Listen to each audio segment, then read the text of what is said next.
Alléluia. Je remercie le Seigneur de nous avoir plantés dans cette église et dans ce ministère. De la même façon que Dieu choisit nos parents biologiques, c'est encore lui qui choisit tes parents spirituels. Alléluia. C'est une folie de choisir toi-même tes parents spirituels et ta maison spirituelle. Si tu n'as pas choisi le pays dans lequel tu es né, je t'assure que tu ne choisis pas ton église. C'est Dieu qui t'a choisi pour toi. Alléluia. C'est un choix qui nécessite un niveau de maturité que tu n'as pas du tout. Alléluia. Et je bénis le Seigneur pour le père de ce ministère, l'apôtre Alain Patrick, pour sa vie. Gloire à Dieu.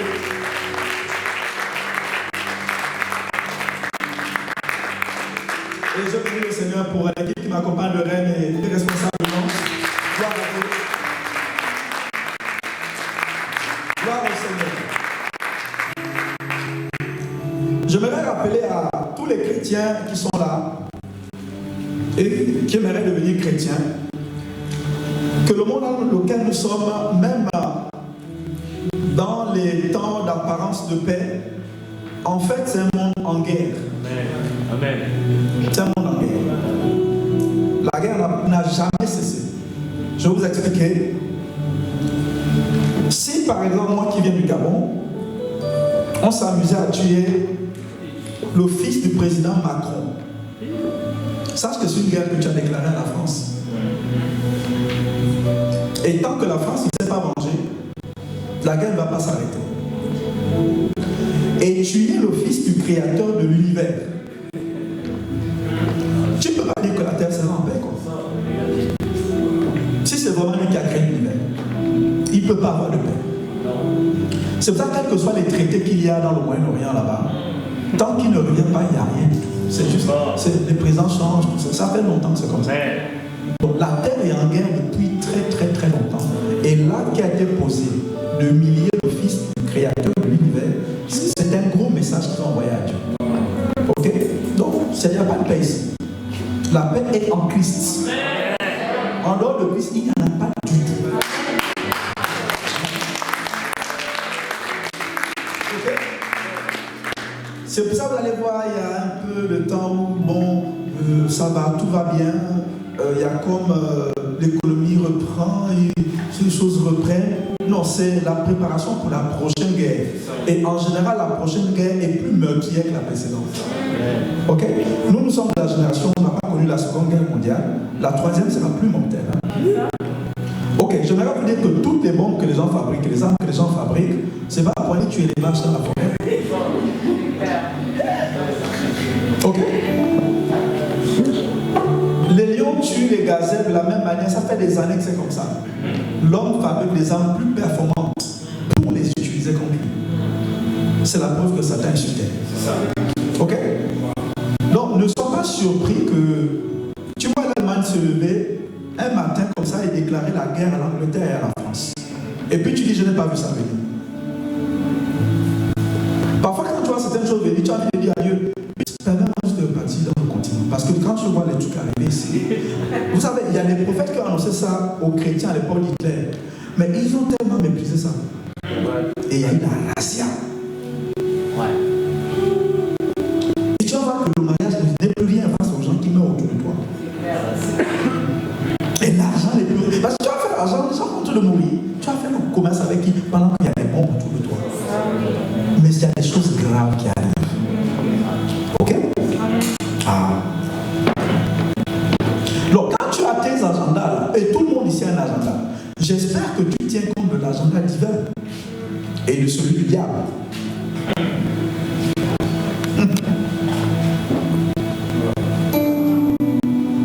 Nous sommes dans une génération tellement égoïste où les gens sont toujours surpris, toujours surpris. Toujours surpris, toujours.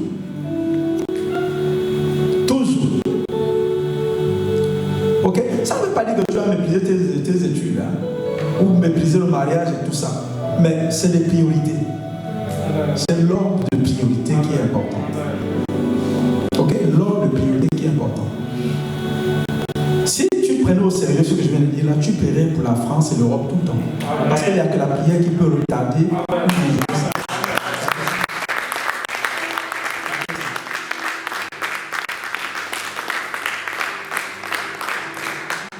Ok? C'est dans la Bible, hein, dans l'Apocalypse, où Dieu dit que le siège de Satan est ici. C'est dans la Bible. Ça veut dire beaucoup de choses. Hein. Ça veut dire que quand Satan va faire les dégâts de gauche à droite, là où il vient se reposer, je me sens chez moi. Et c'est là où tu es. C'est là où tu es. Et toutes les armes que Dieu t'a données, ça ne sert à rien. Tu ne pas faire ça. C'est ça que je prie tous les jours. Tous les jours. Tous les jours. Parce que Dieu peut revenir tous les jours. En fait, les signes sont là. Tous les jours, il peut revenir. Elle dit, il en sera comme au temps de Noé. Et j'ai prié toujours au Seigneur, j'ai dit, j'espère que le taux de sauver ne sera pas comme au temps de Noé. Parce qu'il y avait beaucoup de gens au temps de Noé. C'est là où l'humanité était concentrée. Mais il n'y a que Noé et sa famille. C'est vraiment peu. Et les autres sont morts. En fait, Dieu, il faut comment Dieu n'est pas un camarade ou un petit copain. Tu sais, il faut vraiment sortir de ça. Tu connais un monsieur qui, dans sa maison, a une prison qu'on appelle enfer. Tu connais quelqu'un comme ça? Il faut faire attention. Il faut faire attention. Ok? Il faut faire attention. Il faut connaître Dieu. C'est ça qu'il dit, la crainte de l'éternel est le commencement de la sagesse. Sinon, quand tu ne crains pas Dieu, tu es dans la folie. Le contraire de la sagesse, c'est la folie. Ok? Donc, au temps de Noé, les gens avaient des enfants. La Bible dit qu'ils mariaient et ils bâtissaient des champs. Ils étaient dans plein de choses, en fait. Et comme le déluge tardait, en fait, ils pensaient que ça n'allait jamais arriver. Vous pensez que le déluge a emporté les entreprises? Oui. Ou bien les entreprises ont resté? Non. Et ceux qui faisaient les mariages dans les mairies sont restés? Pendant le déluge? Voici ce qui arrive. Nous sommes dans les temps où nous devons être comme au temps de Néhémie. La main gauche pour bosser, l'autre main c'est l'arme. Ok? Voici les temps dans lesquels nous sommes. Nous sommes dans le mois de... Désolé de te scandaliser avec ça, mais la vie chrétienne n'est pas une histoire à l'eau de rose en fait. On t'a dit non, c'est un truc, je sais pas, c'est... Ils vécurent bien, ils jurent des enfants et je sais pas, tout comme ça. Ok? C'est pas Candy quoi, c'est pas Alice au pays des merveilles. Non, c'est pas ça en fait. Hein? Jésus a dit que tu seras haï par les tiens. Ok? Haï. Et il a dit pour réussir, tu dois détester, haïr ta femme, tes enfants. Non, je ne te parle pas d'un truc à l'eau de rose. Ok?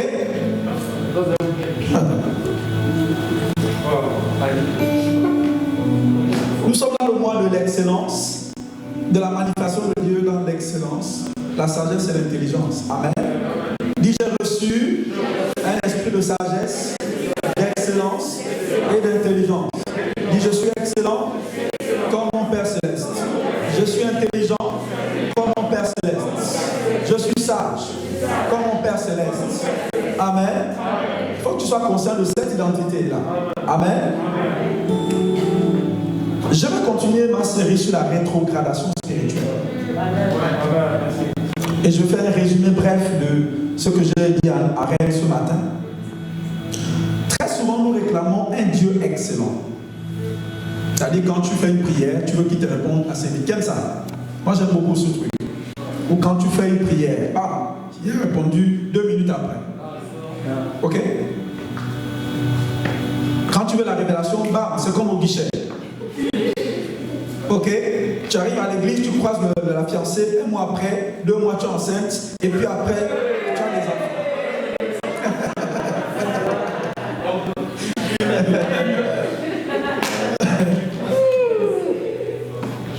On veut un Dieu excellent.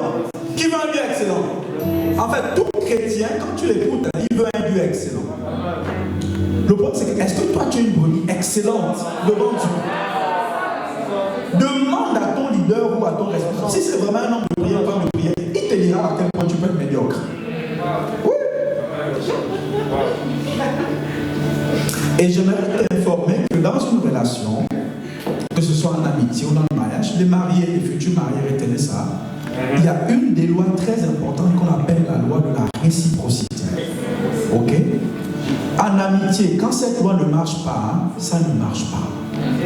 C'est-à-dire, je fais quelque chose, je veux quelque chose aussi, comme je fais. Ok? Dieu est amour. Qu'est-ce qu'il réclame de nous? L'amour. Il est. Il n'a pas, il est. Comment il peut réclamer l'amour en retour? Parce que c'est la loi de la réciprocité. C'est pour ça que la Bible ne dit pas que toute chose concourt au bien des chrétiens. Non. Toute chose concourt au bien de ceux qui aiment Dieu. Ça veut dire que Dieu se comporte différemment en fonction de comment tu réponds à son amour. C'est comme ça. C'est la loi de la réciprocité. Ok? Tu zappes Dieu, sache que tu seras zappé aussi. L'archevêque Nagam, ça dit, tu ne peux pas ignorer Dieu sans conséquence. Tu ne peux pas bastonner 24 heures, tu n'as pas eu son temps, et ne pas moissonner le message que tu as envoyé à Dieu là. Tu vas moissonner ça. Ce que Adam a perdu, ce n'est pas l'argent. Non, après le péché, Adam avait toujours l'argent. Il avait toujours le jardin. Il avait tout. Mais au milieu d'une atmosphère qu'on appelle la mort. C'est pas la mort, c'est l'absence et la présence de Dieu. Quand Dieu a dit, ok, je pars, bye bye, c'est fini. Est-ce que la terre a disparu après le péché? Tout était là. Mais sans la présence de Dieu, tu ne peux pas bénéficier de tout ce que Dieu t'a donné. C'est ça. Ok? Donc, avis aux chrétiens qui zappent Dieu, sachez que ça a des conséquences. Parce que malheur à celui qui bâtit sans l'Éternel. Ok? Gloire à Dieu. Donc, si tu veux que Dieu soit excellent avec toi, sois excellente avec lui. Ou excellent avec lui.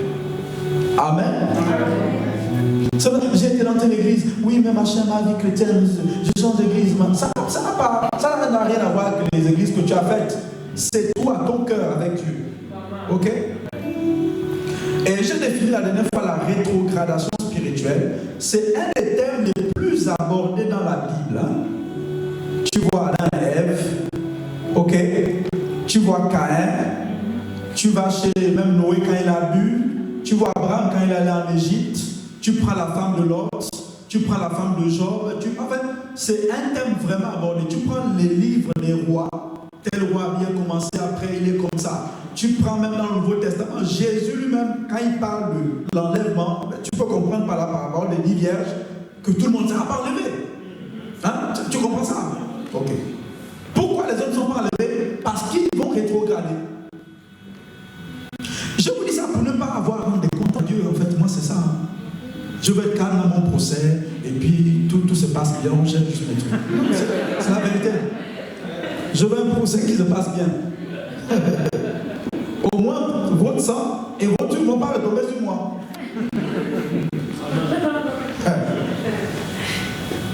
Ok? Rétrograder, en fait, ça n'a rien à voir avec quitter les responsabilités à l'église. Non. Quand tu vois un chrétien qui n'a plus de goût pour la maison de l'Éternel, ça a commencé parce qu'il n'a pas de goût pour la maison, pour Dieu lui-même.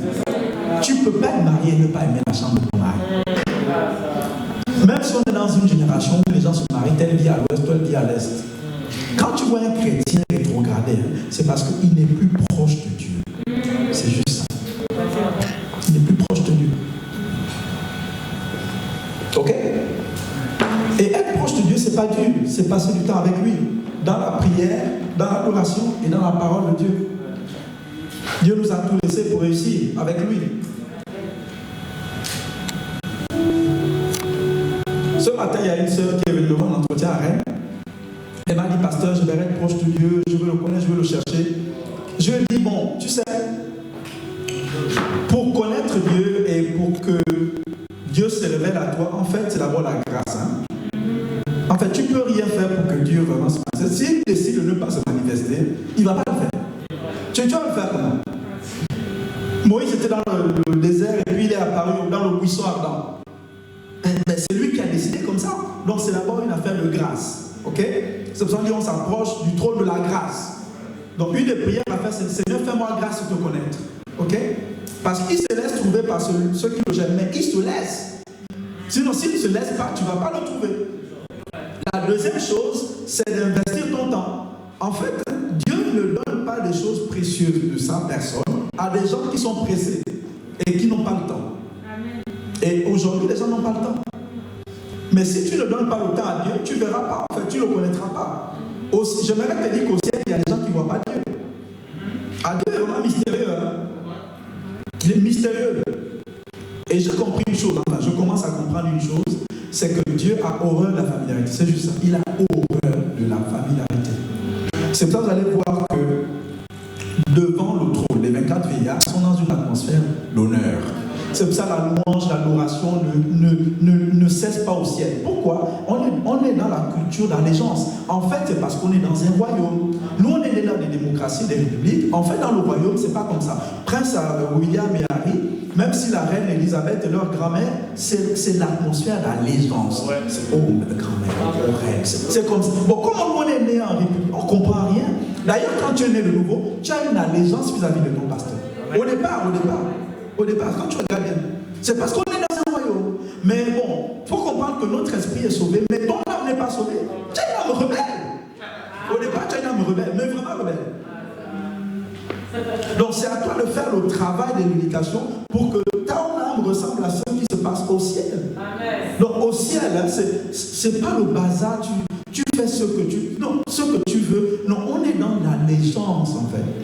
Si tu veux être proche de Dieu, il faut que tu comprennes l'honneur. Ah, si tu ne comprends pas ça, en tout cas, tu me dis que Dieu se révèle à toi, c'est faux. C'est pas vrai. Les anges, les anges qui sont plus proches de Dieu maîtrisent deux choses, louange, adoration. Et ça fait partie de l'honneur. Ça fait partie de l'honneur. Donc Dieu est là partout, hein. Il est en nous, il est partout, il se manifeste là. Pourquoi? Une des raisons, c'est en fait, il n'aime pas la familiarité du tout. Et il faut apprendre à le connaître pour comprendre ça. Hein. Ce que je viens de dire là, si tu n'es pas profond, tu ne vas même pas comprendre. Ok? Gloire à Dieu. Donc il faut que tu investisses le temps pour le connaître. Plus tu le connais, plus tu vas aller dans les profondeurs. Ok? Ce matin, je ne vais pas parler des causes, ok? Je vais parler des symptômes. Pourquoi on étudie les symptômes de la rétrogradation spirituelle? Ok, je vais donner deux raisons pour lesquelles on est sur terre en fait. Pourquoi, après le salut, tu ne vas pas au ciel, tu restes sur terre. Et je ne vais pas te laisser aller te casser la tête. Je vais t'aider ce matin. En fait, si tu veux comprendre le but de ta mission sur terre, comprends pourquoi Dieu t'a laissé sur terre. Yes. Ok, est-ce que tu sais que tu vas mourir un jour? Tu sais ça? Ouais. Moi je le sais, je sais que je vais mourir un jour. Et j'ai envie de faire comme David, apprends-nous à compter les jours. Les gens pensent qu'ils ne vont pas mourir.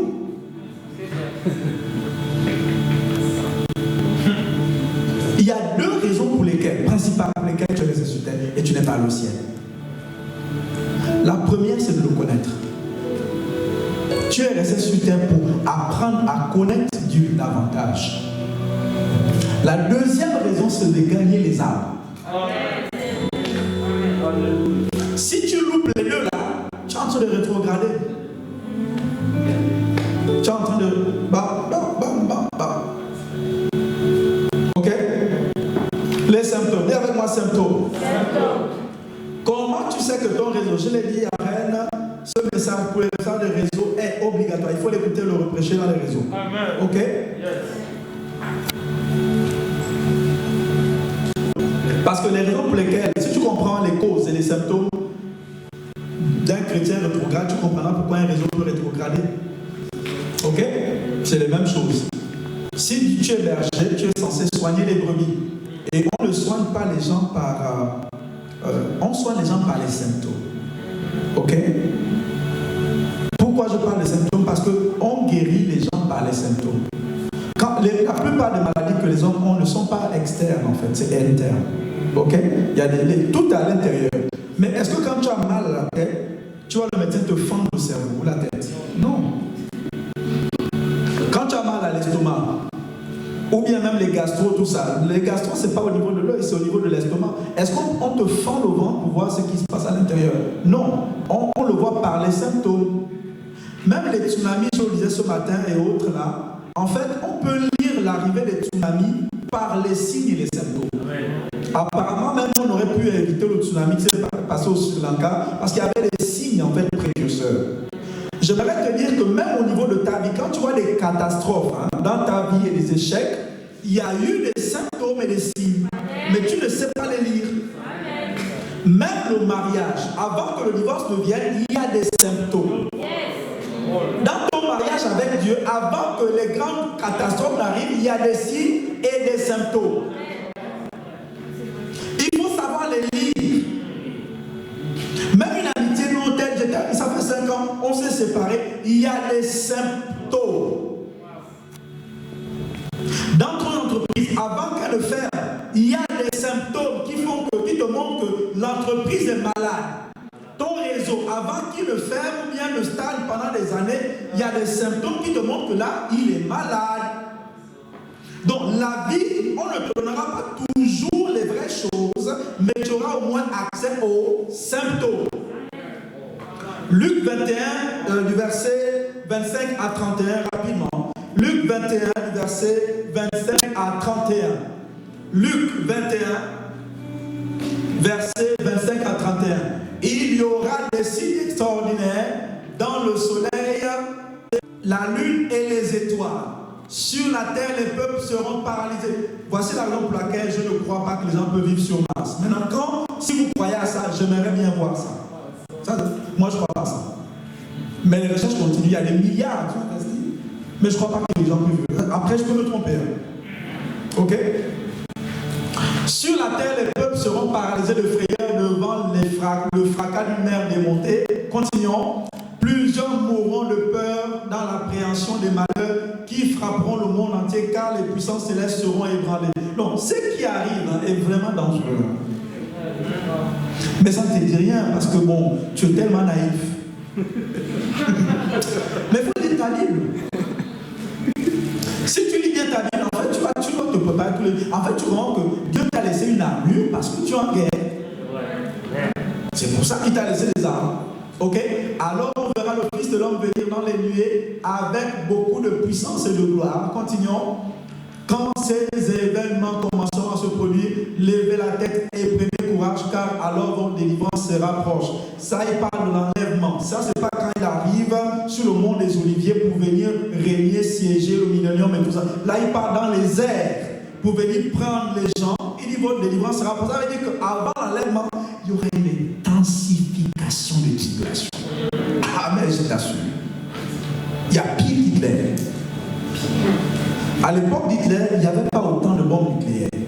Il y en a beaucoup. Et je t'assure que si c'est là, c'est que ça peut être utilisé. Donc tu vois que ta vie le tient vraiment, mais vraiment, en fait, face à toutes ces armes-là, en fait, qu'est-ce que tu peux faire? Si le gars de Corée du Nord décide de balancer ça ici en France, en fait, tu peux faire quoi? Qu'est-ce que tu peux faire? Tu connais le nombre de chrétiens qui sont morts à cause de ça? Donc, pourquoi tu joues avec ta vie comme ça? Comme si tu en étais le maître. Fais pas ça. Ok. Il ajouta cet exemple, prenez le figuier ou n'importe quel autre arbre. Il vous suffit de voir que les bourgeons commencent à pousser et vous savez que l'été est proche. Continue. De même, quand vous verrez ces événements se produire, sachez que le royaume de Dieu est proche. Donc, Dieu nous a dit que vous ne connaissez peut-être pas le jour. Certains d'entre nous disent que c'est vrai qu'il a dit qu'on ne connaît pas le jour, mais on peut connaître l'année. Et je parlais avec les autres tout à l'heure, je disais que c'est fort probable que même Satan connaisse l'année. Ok? Je vous dis pourquoi. Parce que quand Jésus est arrivé, les Juifs ne savaient pas que le Messie qu'il attendait était déjà là. Mais Satan avait capté le truc. C'est là qu'il a tué tous les petits enfants de 1 an, machin. Et il ne s'est pas loupé puisque Jésus est déjà là. Ah, il n'a pas raté le truc. C'est juste que l'ange a demandé à Joseph d'aller en Égypte. Mais le gars était dans le bon. Pourquoi il a lu les signes? Il voit les barrages et tout. Les barrages, comment ils sont venus? Les barrages, ce n'est pas des chrétiens. C'est même pas des juifs, c'est des païens, des idolâtres, tout ça. Ils sont venus comment? Ils ont lu les signes. Donc qu'est-ce que lui fait? Lui, c'est un être spirituel, le diable. Il lit les signes, il dit non, il y a un problème ici. Il y a quelque chose qui se passe. Le maître est là. Il dit que le gagnant est là. Il dit ok, allez cibler tout le monde. Donc l'enlèvement, il se peut qu'il ne soit pas surpris. Par contre, les chrétiens, beaucoup seront surpris. Comme d'habitude. Pourquoi ils sont surpris? Ils sont tellement saturés de vanité. Tellement saturés de vanité.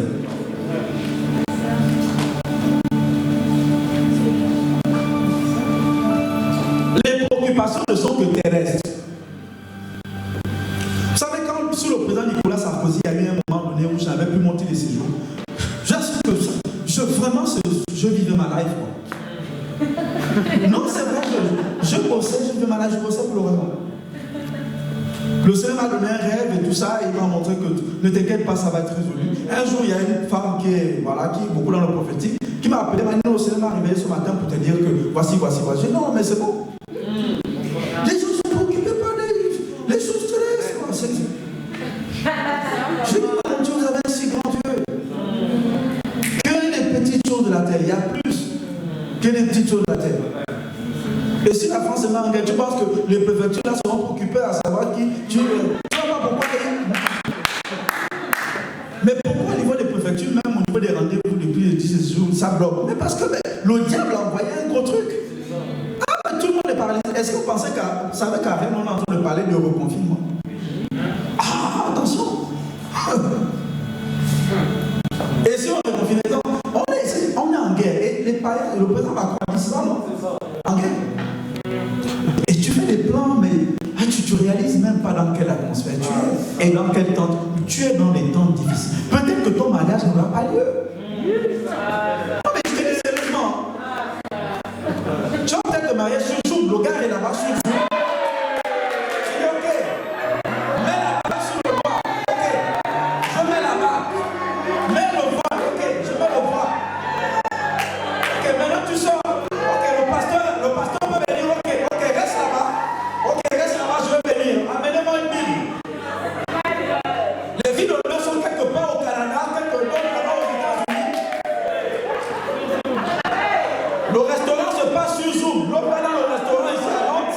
Une autre personne va aussi dans le restaurant au Malawi. Et puis bon, on mange à 20h, on mange à 20h. La fiancée coupe le gâteau depuis Atlanta. Quand tu coupes le gâteau depuis là. Ça coupe pas, c'est bon. Ça coupe pas. Mon cher. Tes plans sont tellement petits devant le plan de Dieu. Tellement petits. Tellement petits. Ok? Donc, parfois, on n'a même pas le temps de nous asseoir, faire un bilan de nos vies et observer les signes et les symptômes. Parce que rien de grave n'arrive dans ta vie avant que les signes arrivent. Même quand il t'a plaqué la dernière fois, il y avait des signes que le gars allait te plaquer.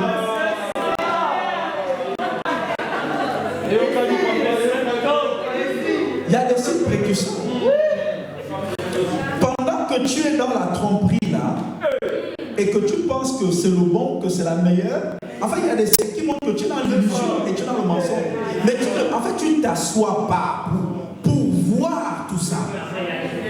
Tu laisses la vie couler et puis 24 heures passent, tu refais les mêmes choses dans les 24 heures.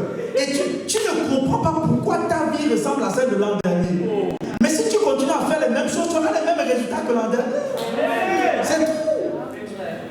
C'est vrai. Ok? Donc c'est pour ça que Dieu nous a donné l'intelligence, c'est pour lire les signes et les symptômes. Amen. La vie c'est comme ça, on lit ça. Et le premier symptôme de la rétrogradation spirituelle d'un chrétien rétrograde, d'un chrétien qui est déconnecté complètement de Dieu. Ça n'a rien à voir avec les titres, pasteur, responsable, tout ça. Ça n'a rien à voir. Tu peux croiser un chrétien de 5 ans complètement rétrograde. Ok. Le premier symptôme, j'en ai parlé à Rennes, c'est l'excès de confiance. Et j'ai dit à Rennes, dans un Corinthien, ça veut dire malheur à celui, il dit que celui qui se croit debout prenne garde de ne pas tomber. L'excès de confiance. L'excès de confiance. J'en ai parlé ce matin, je fais un résumé rapide. C'est quoi l'excès de confiance? C'est le fait de faire confiance en sans sagesse. Excès de confiance ne veut pas dire manquer d'assurance. Mais plus un chrétien est spirituel, hein, plus il est humble. En fait, plus tu connais Dieu, plus tu te rends compte que sans lui, tu n'es rien et tu ne peux rien faire. Moins tu es spirituel, plus tu comptes sur toi-même et plus tu comptes sur toi-même, ben plus en fait tu comprends pourquoi tu n'as pas le temps le matin d'aller le voir, puisque tu sais que tu peux faire sans lui. Donc quand tu vois un chrétien spirituel, il est rempli d'humilité, non? Il dit vraiment je ne peux rien faire et je ne suis rien. En fait, si tu enlèves la présence de Dieu de nous tous, en fait on n'est rien. On n'est vraiment rien. Quand tu vois les comètes et tout ce qui est autour de nous, même les animaux que Dieu a créés, quand tu essaies de faire le match, il n'y a pas match devant un buffle devant toi. Non, sérieux. Le seul truc qui fait que le buffle te crée, c'est la présence de Dieu. Quand Adam marchait dans le jardin, il y avait des animaux plus gaillards que lui. Mais quand il approchait, il se prosternait devant Adam. Parce que Adam était le Seigneur sur la terre. Non, c'est juste ça. Mais tu enlèves l'esprit de Dieu, c'est compliqué. C'est pourquoi tu vas voir, les bêtes sont devenues méchantes et tout ça. Tout est devenu rebelle. Parce que la présence de Dieu n'était plus en Adam. Ok? Donc, l'excès de confiance, c'est s'appuyer sur tes propres forces et ta propre sagesse. Et à quoi tu peux voir quelqu'un qui est dans l'excès de confiance? C'est lorsqu'il juge rapidement les erreurs des autres. Ok? Il est prompt à parler des erreurs des autres. Il est prompt à relayer les scandales des autres. Il est dans l'excès de confiance. À la fin, on dit que quand la maison du voisin brûle, ne te réjouis pas. Quand tu vois quelqu'un tomber, sois dans la crainte.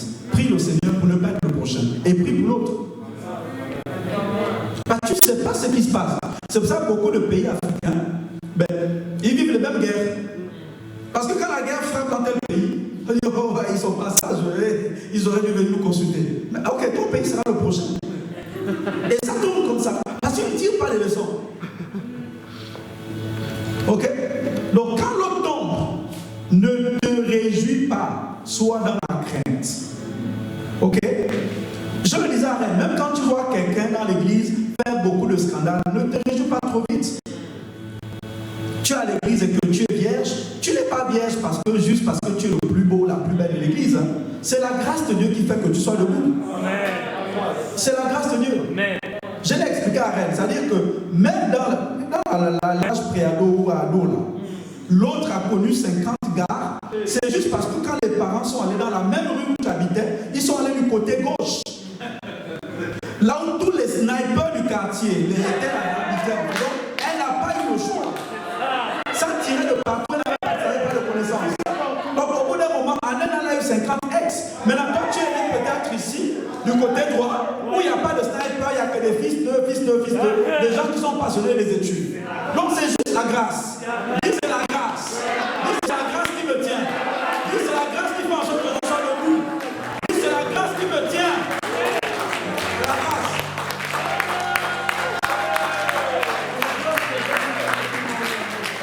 Donc ne juge pas trop vite les gens. Non, dans le passé, j'ai connu des avortements, j'ai tué. Tu ne sais pas ce qui a fait qu'ils basculent dans ce genre de choses. Ok? Les chrétiens qui sont dans l'excès de confiance sont prompts à juger les autres. Je ne juge pas les autres. Donc quand tu vois un pasteur même se battre pour la croissance de l'église, se battre contre la rébellion dans l'église et tout, en fait, avant de juger, il faut que tu te tiennes à sa place. Il y a une soeur un jour qui m'a fait tout un sermon devant un parking. Il y en a d'autres, c'est dans un McDo. Et il me parlait du pastorat. Tu sais, pasteur, tu peux faire tel et tel. Tu peux faire comme ci, comme ça, comme ça. Vous savez, je ne le vends pas. Mais j'ai quand même j'ai la bouteille dans l'eau, en fait. Enfin, comment il dit ça encore l'expression? J'ai quand même des années dans le pastorat. Ok? J'ai des années dans le pastorat. Donc, avant de parler, c'est pas que c'est interdit. Mais avant de parler, il faut que tu t'assures que tu te tiens là. C'est-à-dire que les bouquins que j'ai lus, tu as lu. Ok? Les conseils que j'ai faits, tu les as eus. Ok? Je les ai mariés au Burundi. Je les ai mariés. Ok? Tous les couples ici, je suis les couples. Donc, est-ce que tu as l'expérience là avant de venir me donner des conseils? Et il y en a plein de mariés que je suis dans les églises, un plan de sortir de me battre pour Saint-Malo, Saint-Brieuc. Donc, attends, tu sais où je me tiens? Ok? Donc, il faut que tu te tiennes d'abord là.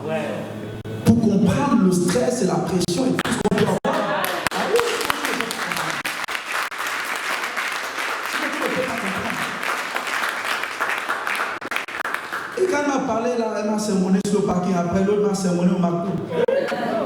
C'était la preuve qu'elles avaient déjà rétrogradé. Après, il y a une par la grâce de Dieu est revenue à Dieu, l'autre dans le monde. Ok? Et moi, je ne mange pas ce genre de choses. Hein. Parce que moi-même, j'ai fait 7 années de rétrogradation spirituelle. J'étais hors de l'église. Donc, quand c'est comme ça, je vois les erreurs. Un ancien rétrograde reconnaît rapidement les rétrogrades. Rapide. Donc, quand je vois ça, je rigole juste. J'ai dit bonne chance pour le voyage. Le ticket de l'errance. J'espère que ça ne va pas durer trop comme moi. J'ai dit ça. Il n'y a que ça. Ok? À quoi vois-tu l'excès de confiance chez un chrétien? C'est quand il ne pose plus de questions posées. Il n'y a plus de questions à poser. C'est là où tu vois qu'il a perdu une certaine fraîcheur. Ok? Elle, comment tu dis ça? C'est Hélène, la petite. Tu as quel âge encore? Elle a 19 ans, c'est ça? Elle vient de la Baule. Elle est dans le réseau de Nelson. Elle habite la Baule. Elle a fait le culte de Rennes. Elle vient à Nantes. Et quand elle a commencé à me poser des questions, en fait,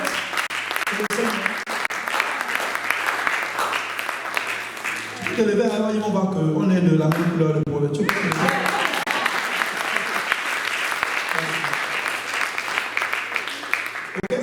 Donc, quand tu ne poses plus de questions sur la vie spirituelle, tu es rétrograde. Tu es sûr que tu n'as pas de questions au sujet de Dieu. Attends, il y a tellement à savoir sur Dieu. Il y a tellement à savoir. Tu ne poses plus de questions. Même si la personne qui est là a pris le mauvais chemin, mais elle peut t'informer. Quand tu prends la rocade et que quelqu'un est passé avant toi et a pris la mauvaise rocade, il peut te dire de ne pas venir ici, là où je suis bloqué. Passe à l'autre chemin parce que si tu prends telle rocade, je suis exactement là, coincé, ne viens pas ici. Mais tu mènes ta life comme ça, sans consulter qui que ce soit. Tes décisions sont charnelles. Tu ne poses plus de questions au sujet de quoi que ce soit. Tu as un rétrograde. Ok? C'est un symptôme. Le fait de te reposer sur tes exploits du passé peuvent te faire rétrograder. Et c'est le syndrome des équipes de football africaines. Ok? Les équipes africaines de football, pardon. Marque un but, 2 buts contre l'Allemagne. Ok, c'est bon. Le match n'est pas fini, mon frère. Ils vont mettre un but, 2 buts, 3, 4. C'est tout le temps comme ça dans les équipes africaines. Parce que le moins d'exploits, c'est fini. Ok, tu as gagné 5 ans, tu as tel résultat en affaires, tel résultat scolaire, tel, mais ne t'assois pas dessus. Continue de bosser. Continue de bosser. Ok?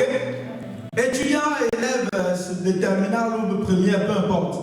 Ce n'est pas parce que tu as commencé avec les 15 sur 20 que tu vas t'asseoir dessus. Si tu es ébloui par le 15 sur 20, peut-être tu n'auras jamais 20. Tu as eu 15, célèbre le 15, mais avance. Avance. Ok? Ne t'assois pas sur tes acquis. Il faut que tu avances. Et je l'ai dit ici à Rennes ce matin. En 5e, j'avais lu tout mon livre d'anglais au premier trimestre. Avant la fin du trimestre, j'avais lu le livre de 4e parce que j'avais fait celui de 5e. Après, j'enchaînais sur le 3e, ce qui fait que les élèves de 3e pouvaient venir me poser des questions, j'expliquais, je faisais des cours d'anglais bien fait. Et puis j'expliquais, je corrigeais les devoirs. Comment on appelle ça? En anglais, on appelle ça la loi de going the extra mile. Ok? Faire un pas de plus. Ok? Matthieu 5, je crois 41, si quelqu'un te donne un fardeau, fais deux avec lui. Ok? Pour ne pas tomber dans l'excès de confiance. Certains chrétiens, et ça, c'est les lois de la réussite. Hein. J'ai donné cet exemple à Rennes. J'ai mon verre là qui est vide. Je dis, bon, ok, s'il te plaît, Vanessa, va me chercher, je ne sais pas, du jus là-bas quelque part. Si elle vient, elle me dépose le jus ici, ok, elle n'a rien compris. Mais si elle vient qu'elle remarque que le verre est vide, ben, elle peut remplir le verre, en plus du jus qu'elle allait chercher. Donc, ton raisonnement te dit, non, toi apporte la vie, mais qu'est-ce que tu peux faire de plus? Tous les grands hommes de ce monde sont entourés des gens qui font un pas ce que j'ai demandé.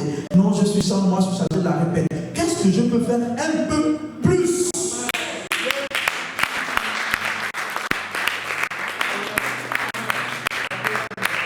C'est pour ça à Rennes, ici ils ne sont pas comme ça. À Rennes, quand ils finissent les répètes, quand ils finissent de faire la répétition, quand ils partent, les mouchoirs sont partout, les bouteilles sont là. Parce que pour eux, je viens juste chanter, et puis je ne peux pas faire un peu plus en fait. Tu vas faire un peu plus. Ok? C'est pour ça que je suis en train d'implanter l'église. L'apôtre ne m'a pas demandé de faire ça. Ah non, il ne m'a pas demandé de faire ça. Je fais un peu plus. Donc tant que tu ne fais pas un peu plus, c'est pas même au travail. Quand tu n'as pas du travail qui t'est donné, ne reste pas là de ronger les ongles et ainsi de suite, te faire les ongles et les faux yeux. Non, il faut que tu fasses un peu plus. Un peu plus. Si tu es élève, tu as 2 heures de perme, tu as 3 heures de perme, tu as une après-midi, parce que mercredi tu n'as pas cours, au lieu d'aller à Atlantis dans le magasin, qu'est-ce que tu peux faire un peu plus pour tes études? Ne reste pas là t'ennuyer.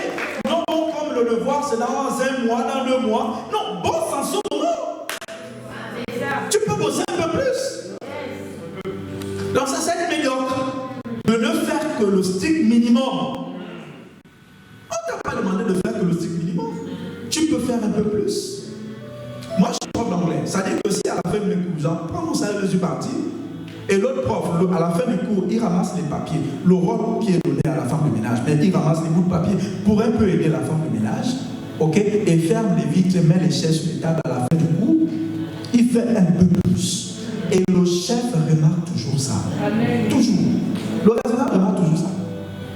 C'est vrai, toutes les personnes qui bossent auprès des grands, en fait, ils font un peu plus. Amen. Gloire à Dieu. Deuxième symptôme de la rétrogradation spirituelle.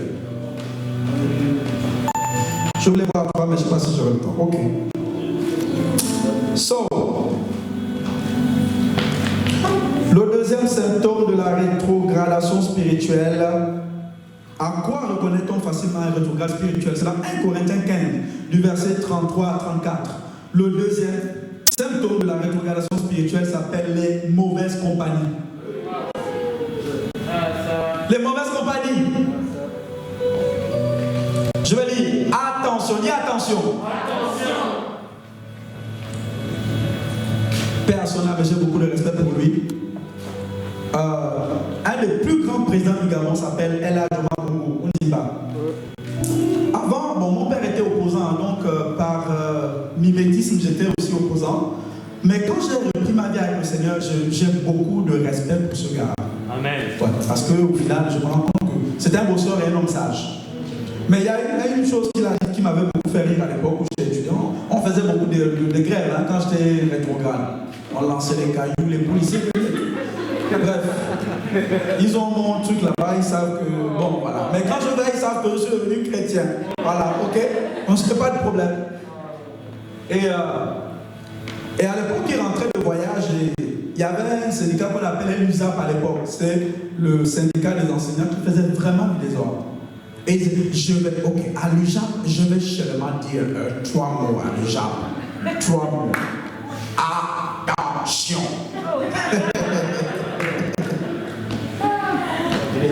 Il a compté ces 3 mots, hein? Ok. Mais je l'aimais beaucoup. Ok, je l'aimais beaucoup, il a beaucoup travaillé pour le pays. Ok. Mais bon, ça m'a fait rire. Ok. Attention, ne vous y trompez pas. Les mauvaises compagnies corrompent les bonnes mœurs. 34. Revenez une fois pour toutes à votre bon sens. Ça dit, certains étaient devenus dingos. Il y en a qui étaient devenus dingos. Ok. Je vais lire. Et ne péchez pas, car certains d'entre vous ne connaissent pas. Il a dit quoi? Ne connaissent pas. Il parlait à des païens ou à des chrétiens. Donc il dit certains chrétiens dans le lot ne. Et plus il a dit que les mauvaises compagnies corrompent les bonnes mœurs. Mais il dit que certains d'entre vous à l'église, pas dehors, ne connaissent pas Dieu. Tu penses qu'il y a des chrétiens à l'église qui ne connaissent pas Dieu? Oui. Pas beaucoup, hein. Non, sérieux. En tout cas, ça c'est sûr, il y a beaucoup.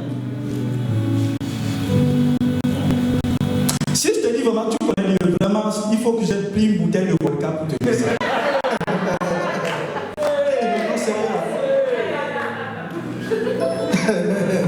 Et je ne veux pas la boire pour toi. J'aime Dieu. Je ne veux pas le faire. Certains ne connaissent pas Dieu. Ok? Dis-moi avec qui tu marches, je te dirai qui tu es.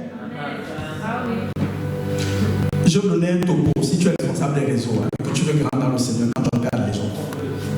Quand un culte est fini, ou dans la semaine, observe avec qui les gens marchent. Tu vas lire leur spiritualité. Amen. Ok. Pourquoi je ne marche pas tout le temps avec les médecins? Parce que je ne comprends pas leur langage. Ok. Mais les médecins marchent entre eux sans interprète parce qu'ils se comprennent. Mais si je marche avec un médecin, j'aurai besoin d'un interprète pour décoder leur langage. Donc les gens avec qui tu marches révèlent le fond de ton cœur. Ah oui. Oui. Quel que soit ce qu'ils te disent, je suis le pasteur de cette église.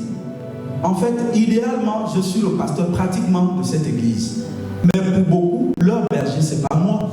Leur berger, c'est les gens qui sont autour de tout le temps, c'est eux leur berger.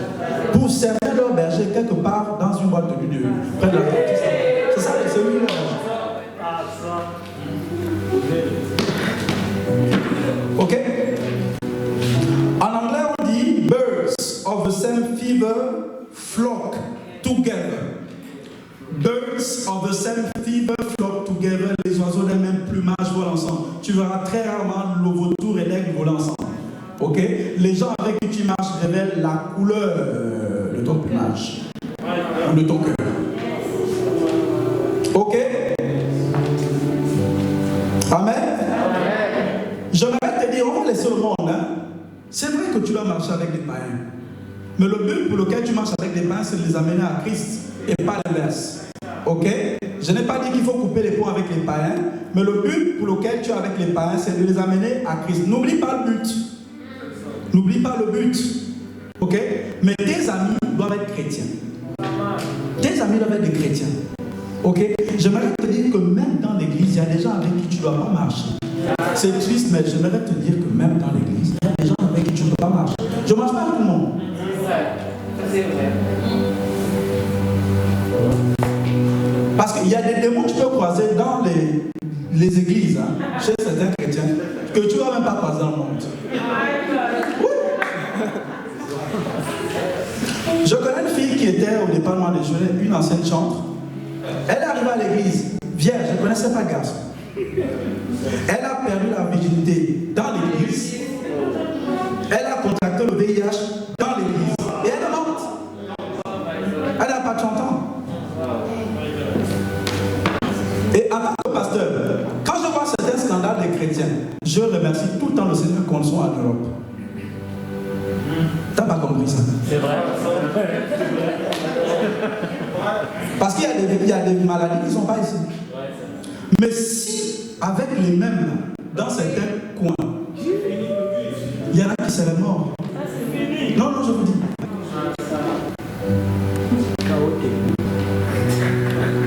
Donc, fais attention avec qui tu marches, même dans l'église, pour qu'ils ne corrompent pas la bonne semence que Dieu a plantée.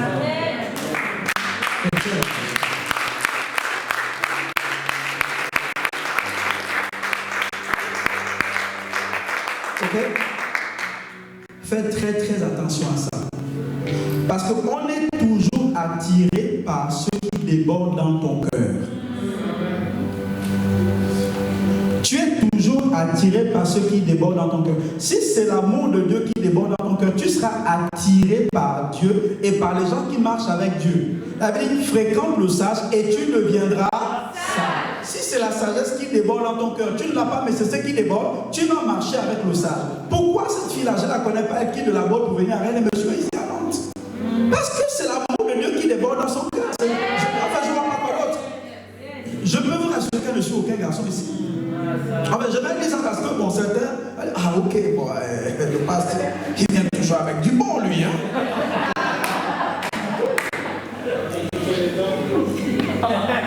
Ok?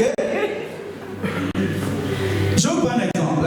Tu prends un toxicomane.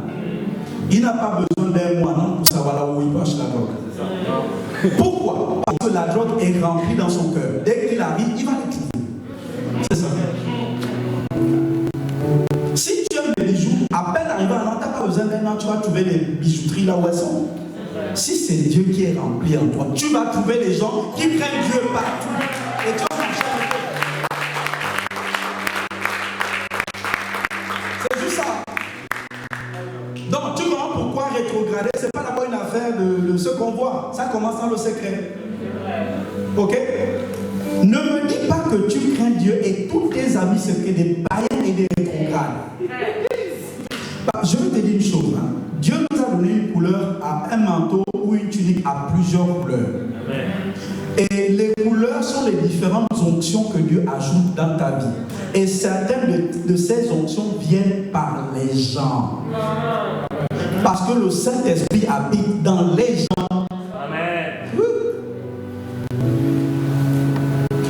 Rien qu'à voir tes connexions, je peux te dire si tu es bien connecté au cep ou pas, le cep de Jésus. Parce que la plupart des pères spirituels, les amis, c'est dans leur truc. C'est dans leur truc. Ok? Je connais les amis de l'apôtre. La plupart, ils ont des grosses églises. Parce que c'est la preuve même de ta spiritualité. Ne me dis pas que tu es vraiment connecté à Christ et tes amis ne sont pas des gens qui craignent Dieu. Et qui ne sont pas en train de bousculer la terre pour le royaume. C'est que ta connexion est très faible. Et tu es en danger. Le mort spirituel.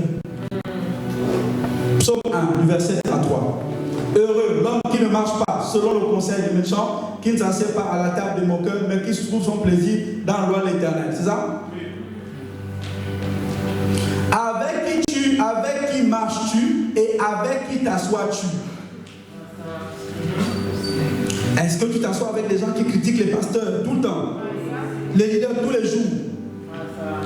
Dans toutes les églises du monde, il y a la cinquième colonne. La cinquième colonne, ce sont les espions de l'ennemi en fait. Dans toutes les églises, il y a la cinquième colonne. Y compris l'église dont Jésus était lui-même pasteur.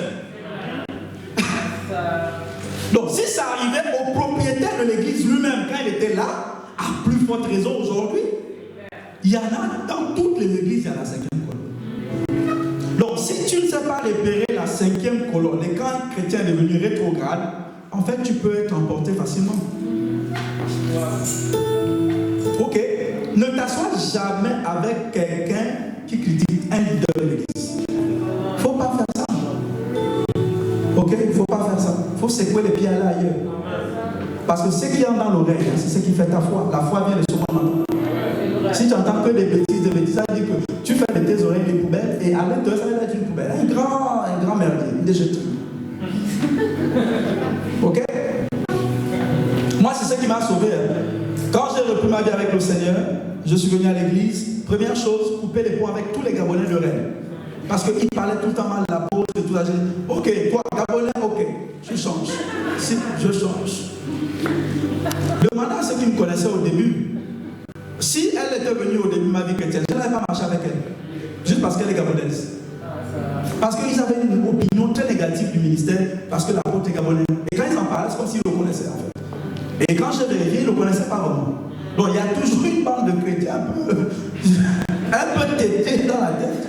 Je ne sais pas s'ils ont fumé, mais ils parlent tout le temps de mal des leaders et de la vision du ministère. Quand c'est comme ça, tu sais où tu vas auprès de quelqu'un d'autre. C'est comme ça. Quelle que soit l'ancienneté du chrétien.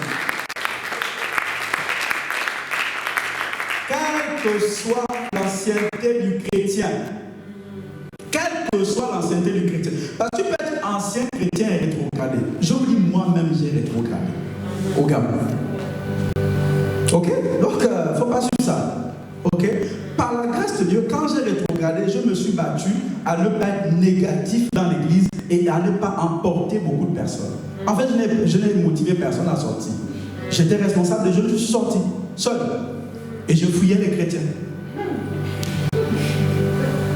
Et vous savez, ma grande surprise, je suis reparti au Gabon avec le diacre. Je suis allé dans l'église de mon ancien pasteur. L'église est devenue waouh! Le plafond est doré, alors qu'on était là pour bâtir, les bureaux sont waouh! Et beaucoup de chrétiens, quand ils quittent les églises, ou quand ils quittent les assemblées, en fait, ils pensent que ça va s'écouler. Non, c'est pour Jésus. Personne n'est indispensable.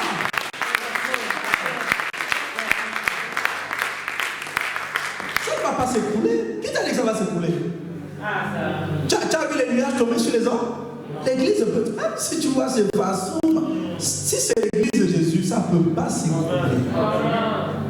Ok? Donc, les mauvaises compagnies. Ne marche pas avec un chrétien qui a perdu son amour pour l'église. Je te répète ça. Ne marche pas avec un chrétien qui a perdu son amour pour l'église. Si je voyais qu'elle n'avait pas d'amour pour l'église, je ne pourrais pas dire non, viens avec moi. Non. Il y a plein de gens qui demandaient rester à elle. Mais quand je vois que tu quittes l'amour, tu viens, il y a un amour pour l'église. Et quand elle me parle tout ça, comment sa mère devient, qui était païenne, devient intéressée par la Bible et tout, pendant le confinement, j'ai dit non, celle elle aime l'église. Donc, un chrétien, c'est tout. Elle n'a même pas 5 ans dans la vie chrétienne. À peine, elle n'a pas 6 mois, 7 mois, je ne sais pas.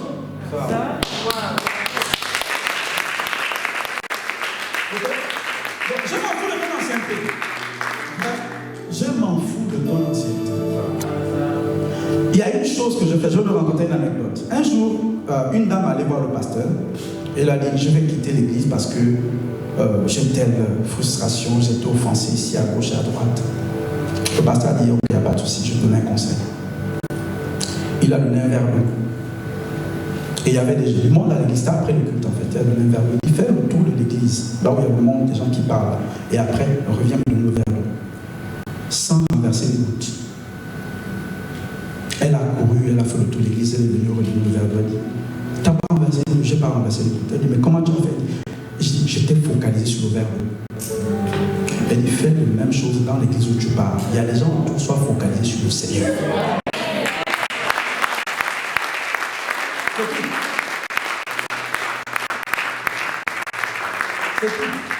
Si je suivais les gens, j'allais arrêter tout ce que je fais là. Mais j'ai appris à ne pas être défocalisé par les gens. Ok? Parce que, regardez, le monde en guerre, je l'ai dit non. Un chrétien doit apprendre à travailler dans une atmosphère de guerre, c'est-à-dire rester concentré. Une bombe explose ici, les gens arrivent ici en brancard, là il y a des blessés, il y a des morts, là il y a machin, tu perds ton voisin, ton ami. En fait, j'ai appris à rester focalisé sur le maître. C'est tout. Ok?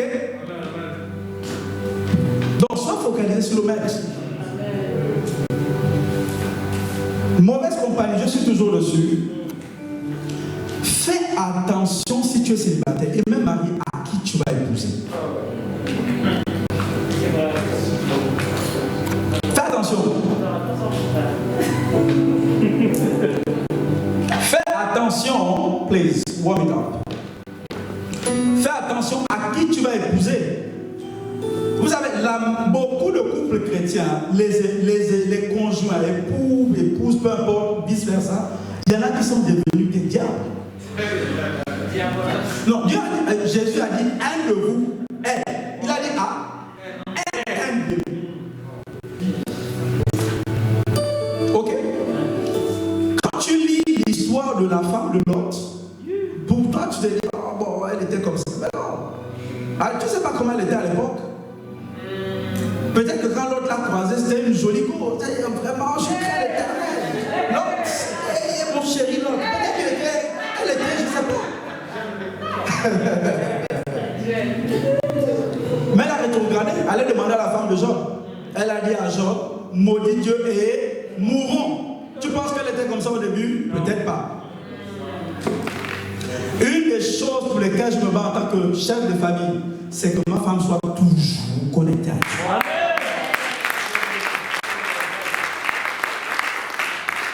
Toujours. Quand il y a eu des problèmes dans le jardin, dit, Adam, tu es où? Je me bats tout le temps pour que ma femme soit connectée à Dieu. Et par la grâce de Dieu, les gens qui connaissaient ma femme peuvent dire qu'elle a grandi spirituellement.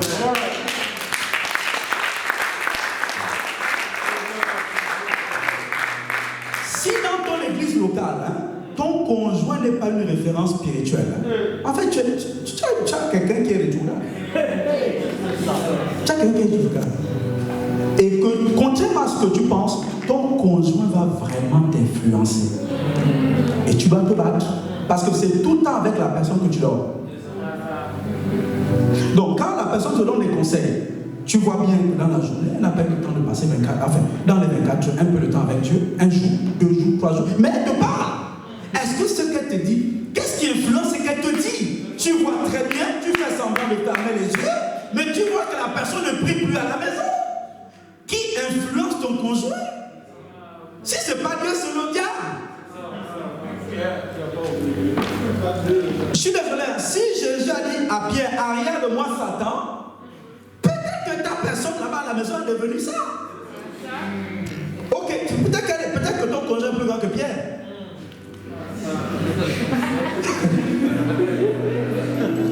Je me bats tous les jours à ce que mon conjoint soit toujours de plus en plus spirituel. Donc, avant de te marier, rassure-toi que la personne ne va pas t'amener en enfer. Ok? Certains disent c'est le 7e ciel, hein, quand ils se marient. Ah, le 7e ciel. J'espère que ce n'est pas l'enfer où il t'amène. Hein. Parce qu'apparemment, c'est toi dans la Bible. Là. C'est toi. Okay. J'espère que ce n'est pas l'enfer. Ok?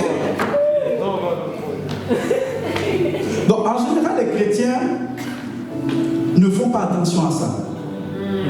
Tu es en danger quand ta femme ou ton mari ne prie plus. Maintenant, si ton mari n'est pas chrétien, là c'est différent. Tu dois prier pour qu'il rencontre le Seigneur. Mais si ton conjoint, tu l'as rencontré chrétien, tu comprends déjà que tu l'as épousé un chrétien en fait. Ça va? Tu comprends que tu l'as épousé un chrétien? Une chrétienne. Bon, sur ça, j'espère qu'on est d'accord. C'est dans la parole là. Ok? Mais quand ton conjoint fait baston des jours sans prier, je suis pasteur et je me préoccupe du salut de ton âme. En fait, tu es en danger parce qu'elle va te parler, ou il va te parler, et ce qui va influencer la personne, ça ne s'appelle plus le Saint-Esprit. Ouais. Et le chemin n'est pas bon. Donc, à toi de t'assurer que tout le temps ton conjoint soit connecté à Dieu. Ok, soit rempli de Dieu. Recherche Dieu tout le temps. Maintenant, ça aussi j'ai vu, hein, c'est que souvent on attire ce qu'on aime. Ah, ça j'ai vu ça. Il y a certains trucs quand, oh pasteur, je regarde le frère ou la soeur, c'est exactement comme la personne dit, non, c'est bon, c'est un bon choix. C'est un bon choix. C'est vraiment un bon choix. C'est comme tu es quand je te vois, c'est comme ça. C'est vraiment bon. Vas-y. Ok? Donc, si tu veux quelqu'un de spirituel, il faut que tu sois toi-même spirituel. Maintenant, si tu n'es pas spirituel, tu auras quelqu'un qui n'est pas spirituel. Et là, il va t'amener, tu t'assures, c'est coriace. C'est coriace. Les esprits qui attaquent les églises sont les mêmes qui attaquent les familles. Non, je vais même te dire ça. Les esprits qui attaquent les églises sont les mêmes qui attaquent les familles. Les esprits qui font que l'église ne grandisse pas, ne se multiplie pas, sont les mêmes esprits qui font que les familles se divisent. Donc quand tu décides de quitter, de te déconnecter de la source et de Dieu et de sa maison, sache que ta maison est en danger. Donc, non, je vous dis, c'est les mêmes esprits. Alléluia. Donc il faut que tu restes connecté à Dieu. Ok? Le deuxième symptôme de la rétrogradation spirituelle, c'est le fait de tout le temps regarder en arrière. Genèse 19, 17. Le fait de tout le temps regarder en arrière. Donnez-moi un peu de temps, il faut que je vois 3 symptômes aujourd'hui. Ok? Le fait de tout le temps regarder en arrière. Le fait de tout le temps regarder en arrière. Ok, Genèse 19, 17. Ok, une fois hors de la ville, l'un des hommes lui dit, sauve-toi, il y va de ta vie, ne regarde pas derrière toi et ne t'arrête nulle part dans la plaine, fuis vers les montagnes si tu ne veux pas périr. Alléluia. Regarder tout le temps en arrière est très dangereux. Dieu avait envoyé un ange à Lot, ok, pour qu'il échappe. Il s'échappe. C'était un ange qui parlait, je crois. C'est ça, non? C'est un ange qui leur parlait et qui leur a dit de ne pas regarder en arrière.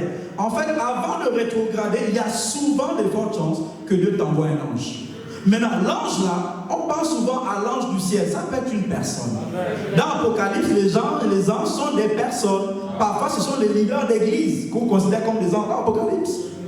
Donc parfois, Dieu va t'envoyer un homme qui est un ange pour lui, pour te dire, ne fais pas ça, fais plutôt ça. Maintenant, si tu n'écoutes pas l'ange que Dieu t'a envoyé, parfois tu n'auras pas Dieu lui-même en personne. Ok? Parfois tu n'auras pas Dieu lui-même en personne. Regardez tout le temps en arrière. Le fait que le peuple juif regarde tout le temps en arrière dans le désert, c'est ce qui a fait qu'il rétrograde. Ok? C'est ce qui fait en sorte que tu rétrogrades. Je vais te donner une clé ou un conseil. Si l'an dernier tout était beau et cette année c'est le désert est mieux que là où tu étais l'an dernier. Parce que toutes les saisons ne se ressemblent pas. Mais quand c'est Dieu qui t'y introduit, c'est mieux qu'avant. C'est mieux qu'avant. C'est mieux qu'avant. En Égypte, tu mangeais ça. Ok, dans le désert, tu manges des trucs, c'est pas meilleur. Si c'est Dieu qui te donne ça, c'est meilleur. Donc ne te plains pas tout le temps là, non, j'ai eu de meilleurs chiffres, l'année dernière, j'ai eu de meilleurs machins. Est-ce que la saison là, c'est Dieu qui t'y introduit? Si tu t'es introduit, c'est mieux qu'avant. C'est mieux qu'avant. C'est mieux qu'avant. Ok? C'est pour ça que beaucoup ont du mal à se marier. Parce qu'ils regardent tout le temps en arrière. Surtout ceux qui ont eu des expériences dans le monde. Il y a ce qu'on appelle les résidus sentimentaux. Les résidus sentimentaux. Ouais, les résidus sentimentaux. Tu étais avec un gars de RDC. Quand tu veux te remarier, tout de suite tu penses à quelqu'un de RDC. À cause des résidus sentimentaux. C'est-à-dire, dès que tu cherches quelqu'un, ça doit ressembler à ce que tu avais avant, parce qu'avant était mieux. Ça fait que quand les gens comme ça se marient, ils passent le temps à comparer leur mari actuel à leurs ex. Et ici, tu as honte.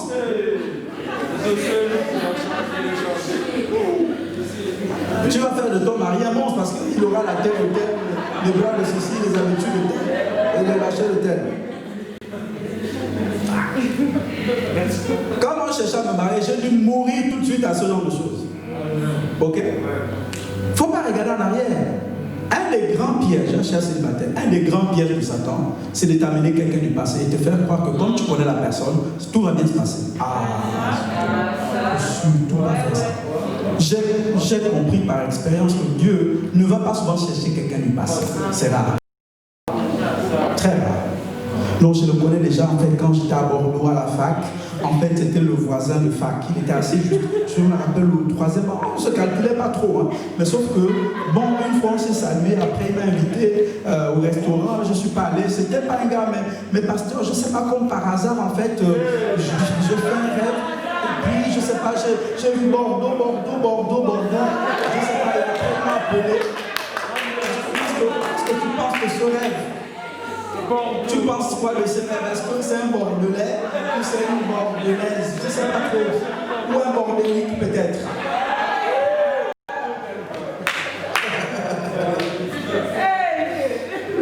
Si tu as eu des gens dans le passé, méfie-toi quand tu rentres dans le mariage de repartir à quelqu'un qui ressemblait à quelqu'un du passé. Fais attention à ce piège. C'est un gros piège. C'est un gros piège. Par hasard, il m'a écrit. Ah bon, il t'a dit quoi? Il m'a dit que il me manquait, tu me manquais. Ah bon, oui. On s'est croisés. C'est juste à la commerce. Tu vois, commerce, quand tu vois le magasin là, je passais par là et comme par hasard, en fait, je ne sais pas, il est venu là et puis il a fait le pantalon que j'ai dans l'oreille, pasteur. C'est bizarre, je ne l'ai jamais calculé quoi. Je ne l'ai jamais calculé venu. Il m'a salué comme ça, et bizarrement quand il m'a salué, quand je le voyais marcher, il y avait une élégance quand il marchait. C'est comme si j'ai rentré avec lui à la mairie. Rubbish. Méfie-toi du passé. Méfie-toi du passé. Il tend ça presque à tout le monde. C'est pour ça qu'il vaut mieux pas chercher les expériences dans le passé. Il ne faut surtout pas. Maintenant, si tu as fait, je ne te juge pas, il n'y a pas de souci. Ok? C'est l'héritage. C'est l'héritage. Mais à la Bible, on est sauvés de tous nos nous autres, là, on est sauvés. Hein. Alors, si quelqu'un a en crise, les gens anciens sont passés parce qu'ils sont devenus nouvelles. Voilà.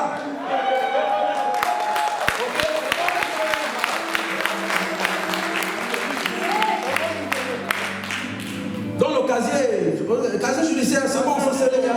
Il y a quelque chose, il n'y a rien. Ok, il n'y a rien. Ok, bon, c'est bon. On avance. Ok, la dernière clé que je vous donnais, dernier symptôme, il fallait que je termine ça. C'est l'entêtement. Proverbe 14, version King James. Version King James, Proverbe 14. Proverbe 14. Ok. The backslider. Tout le monde comprend backslider? Qui a compris backslider? Vas-y, Jules. C'est quoi backslider in French? Le rétrograde, ok? Vous n'aurez pas ça en français, donc je suis obligé d'aller en King James, ok? The backslider in heart. Ça commence dans le cœur, hein, ok? Shall be filled with his own ways, and a good man shall be satisfied from himself. Ok? Ça veut dire quoi? Le rétrograde est satisfait de ses propres. Ça veut dire que c'est quelqu'un de têtu, borné. Un jour, j'avais un entretien avec quelqu'un. Je crois que j'étais dans le Saloniac. C'était à Rennes. J'allais au rendez-vous là avec la personne et j'ai cru entendre la voix de Dieu. Je n'ai pas entendu une main, entendu une autre. Mais j'ai eu un doute, mais je pense que c'est Dieu qui m'a parlé. Je lui ai parlé en secret, il ne va pas t'écouter. Je lui ai dit, je lui ai parlé en secret. J'ai parlé à cette personne en secret. Il ne va pas t'écouter. Mais quand c'est comme ça, on dit, non, c'est pas lui. Il faut que personne. Tout pasteur veut que la brebis soit dans les mêmes pâturages. Et je suis allé dans l'entretien, il n'a pas écouté. Un des signes d'un chrétien vraiment spirituel, c'est sa flexibilité. Un chrétien doit savoir faire demi-tour. Vous savez, si tu n'as personne dans ta vie qui peut te faire demi-tour, tu ne connais pas Dieu. Tu ne connais pas Dieu. Il y a des gens sur terre dont la vie est supérieure au tien. Il faut que tu te rappelles que tu n'es pas mature dans tous les domaines. Il y a des domaines où tu n'es pas mature. Ok? Il y a des domaines où tu n'es pas mature. Et c'est le gros problème que j'ai avec les chrétiens qui ont eu des expériences sexuelles dans le passé. Quand ils arrivent, en fait, ils pensent qu'ils sont matures dans le mariage. Non! Les décisions que tu prends au quotidien, tu es sûr que Dieu t'a parlé. Attends, on parle de Dieu, on parle de Dieu. Tu es sûr que Dieu t'a parlé. Si ton leader n'arrive plus à te faire changer d'avis, tu es en danger. Donc tu es en danger. Tu es en danger parce que par hasard que tu es planté aux côtés de ce leader-là. Et tu embarques ta vie dans un chaos. Un jour, quelqu'un est venu me voir, je veux me marier. Il m'a parlé de la personne. J'ai dit non, ça c'est pas le bon choix. Parfois, tu n'as pas besoin de prière. L'expérience. Ça c'est pas le bon choix. La personne a tourné. Après, la personne est venue me voir. J'ai dit c'est pas le bon choix. Je ne change pas d'avis. Elle est revenue me voir une troisième fois. Elle m'a dit non, pasteur, je dois le faire. J'ai dit ok, je compte sur ta maturité spirituelle. Si tu m'entends te dire ça, il faut vraiment que tu sois mature. En fait, je veux dire que, en fait, comme tu es très mature, tu es plus mature que moi, je m'écrase et je compte sur ta maturité. Il s'est retrouvé dans le chaos. Le chaos, il a tout perdu, il travaille. Quand tu rétrogrades, hein, contrairement à ce que tu penses, hein, tous les acquis, même, je ne sais pas, sociaux, financiers, tout, en fait, tu sens que la présence de Dieu fait que c'est ça qui apporte ça en fait. C'est comme un aimant qui apporte ça. Et quand Dieu fait comme ça, en fait, tu peux tout perdre. Contrairement à ce que tu penses, tu peux tout perdre. Et il a tout perdu. Donc, il faut que tu aies des pertes. Mais tu n'es rien, je ne suis rien. Regarde comment on est né. Tu ne vois pas qu'il y avait des gens qui t'amenaient où tu ne voulais pas aller. Ah oui. Ok? tu allais où tu voulais aller. Mais quand tu seras grand, c'est quelqu'un qui t'amènera où tu ne voudras pas aller. Quand tu es grand, pas que tu es enfant, tu peux remplir le foyer. Tu peux faire ce que tu veux. Mais quand tu es grand, tu vas te rendre compte qu'il y a des gens qui t'amènent où tu ne veux pas aller. Ok? Tu penses qu'Isaac voulait aller sacrifier sur le truc? Et quand tu as un père spirituel, il va s'assurer à ce que tu portes ta propre croix.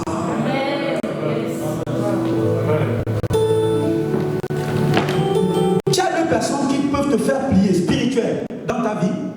Si tu n'en as pas, tu es quelqu'un de très têtu.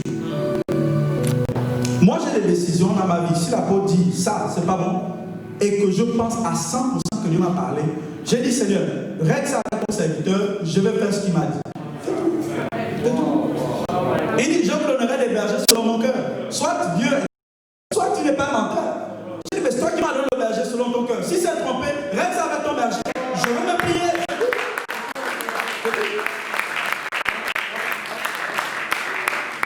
Maintenant, si tu es rempli de ton opinion, et ça n'a rien à voir avec le côté zélé, la plupart des gens bornés et têtus sont des gens très calmes que j'ai rencontrés, des introvertis. La plupart des gens têtus que j'ai rencontrés, je peux avoir un sanguin très très maladroit. Mais les gens qui ne parlent pas beaucoup, introvertis, sont vraiment orgueilleux. Vraiment. Ok, moi je peux tester deux personnes dans ma vie. À un moment, je voulais rentrer au Gabon. Pasteur Isaac a dit ça, tu fais pas. J'avais le billet, j'ai toujours le billet sur le dos. Tu vas partir. Tu voyages où tu veux et comme tu veux. Personne ne peut te dire de ne pas voyager. Tu n'es pas spirituel. Tu n'es pas spirituel. Il y a des pères ici, il va animer une croisade. Son père dit ça, tu ne fais pas, il ne va pas faire. Demandez à Sinach, si elle a un concert, quand Pasteur Christ dit tu ne fais pas le concert, là, des millions de elle va perdre des millions d'euros. C'est vrai. L'apôtre Oscar Ewolo, il devait signer, je crois, à Dortmund, c'est Dortmund, des millions d'euros. Son père spirituel dit tu n'y vas pas. Il n'est pas parti. C'est la preuve que tu es vraiment encore lourd dans le Seigneur. Ok? Si tu rencontres quelqu'un qui te prend une décision et il te dit ok, tu as consulté le pasteur. Non. Tu es en face d'une dangereuse personne. Dangereuse. Les pasteurs bergers, ce n'est pas un système de la République française, c'est le système du royaume. Si tu méprises ça, tu vas passer à côté de beaucoup de choses. Okay? Et quand un pasteur te dit, te donne un conseil, lui m'a accompagné au Gabon, je lui dis, allons, il est venu. Je peux l'appeler à 2h du matin, c'est mon aîné de beaucoup, mais il vient. Si tu n'as personne comme ça, ce n'est pas Dieu qui dirige ta vie. Tu la diriges toi-même. Tu vas payer le prix. Ok? Je donne un exemple, ça vient par là. Un jour, David allait consulter un prophète qu'on appelait Nathan. C'était le prophète majeur de la vie de David. C'est quelqu'un, quand il parlait, c'est comme si c'est Dieu qui parle. Et il allait dire à David, je veux construire le temple. C'était Nathan 7, verset 1. 2 Samuel 7 au verset 1. Je vais lire ça.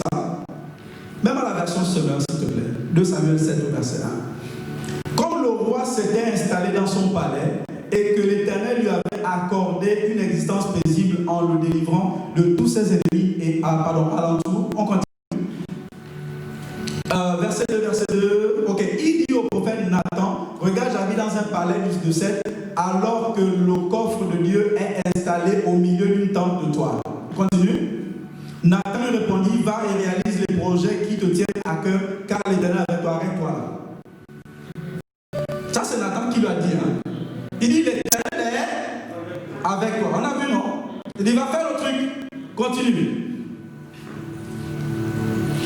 Cependant, la nuit suivante, l'Éternel adressa la parole à Nathan en ces termes. Continue. Va dire à mon serviteur David, voici ce que déclare l'Éternel. Tu veux bâtir un temple où je puisse habiter. Continue. Je n'ai jamais résidé dans un temple depuis le jour où j'ai sorti les Israélites d'Égypte jusqu'à aujourd'hui. J'ai cheminé sous une tente, le genre dans le tabernacle. Verset 7. Pendant tout ce temps, j'ai accompagné les Israélites et je demandais ainsi de suite et tout ça. dit, ok, continue, verset 8. Voici maintenant ce que tu diras à mon serviteur David. Ainsi parle l'Éternel, le Seigneur des armées, c'est je suis allé te chercher, ainsi de suite. Ok, la suite, c'est que Dieu dit à Nathan de lui dire que c'est ton fils Salomon qui va bâtir.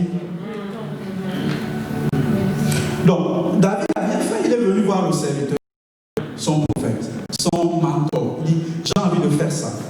Le mentor lui dit, là, je vais schématiser, enfin faire une image de ce qui s'est passé.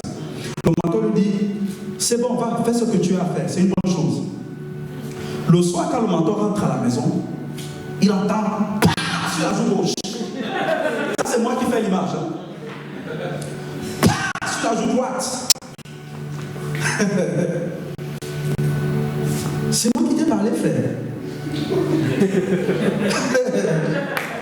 Tu vas dire à un gaillard comme ça, l'homme selon mon cœur, tu me consultes pas.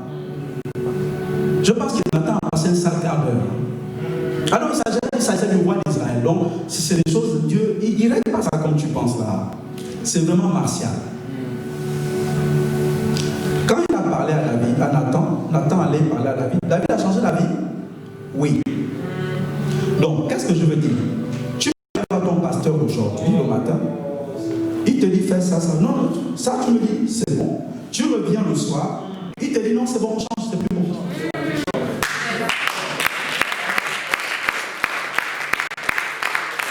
Mais pasteur, tu m'avais dit que le matin. Non, je t'ai dit que c'est plus bon. Les chrétiens ont du mal avec ce chapitre de leur vie. Ça fait partie de la science de Dieu. Il est capable. Il dit à Abraham, va me crucifier Isaac.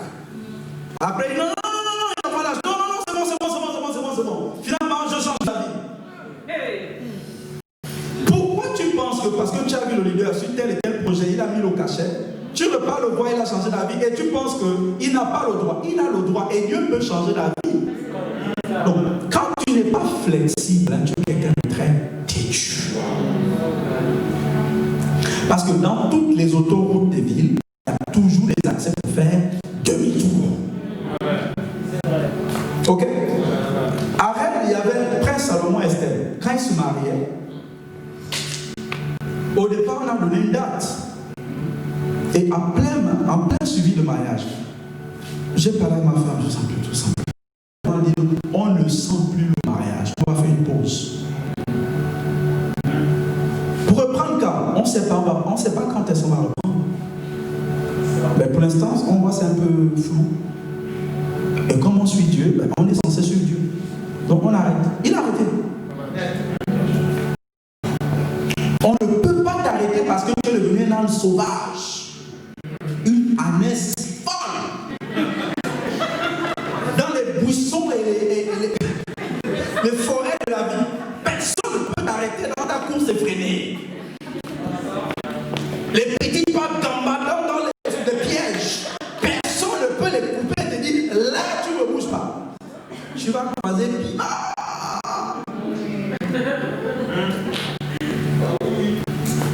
Moi j'ai appris ça à mes dépenses. Là je suis très docile à MPR. Très docile. Je vais dire ça, ok. Il m'a dit hier, aujourd'hui il dit autre chose. J'ai dit ok. C'est comme ça. Si tu n'es pas flexible avec Dieu, il y a des fortes chances que tu sois une personne très bonne. Et Dieu a horreur de ça. Il dit ça ressemble à la sorcellerie. C'est ça, non? L'endurcissement de cœur est semblable à la sorcellerie. C'est-à-dire, tu as du jujuman, le gars du vaudou, tu es comme une prêtresse vaudou. Quand tu es borné, tu es tué. Ok? Un pasteur, un leader peut te dire arrête de draguer telle personne. Ah oui, on ne peut pas t'arrêter. Le tonton flingueur, on ne peut pas t'arrêter. On ne peut pas t'arrêter. Ok? Plus tu es chrétien, plus tu deviens dépendant de Dieu. Plus tu es mature, je vais te dire. Vous savez que l'apôtre peut dire non à mes vacances. Il y a des gens ici à qui je ne peux pas dire non aux vacances. Je dis toujours oui, même quand je sens pas. Non, je vous le dis. Mais moi, je demande l'avis de mes pères. S'ils disent les vacances là, c'est non, je ne bouge pas. C'est la preuve que je suis dirigé par Dieu. Je n'aurai toujours pas la chance de voir vraiment Jésus, mais le Saint-Esprit est là sur terre et il habite dans mes pères. Donc si personne ne peut te faire prier, te faire changer d'avis, réfléchis à ta vie chrétienne. Où est-ce que tu es en train d'aller? On va se lever, on acclame le Seigneur.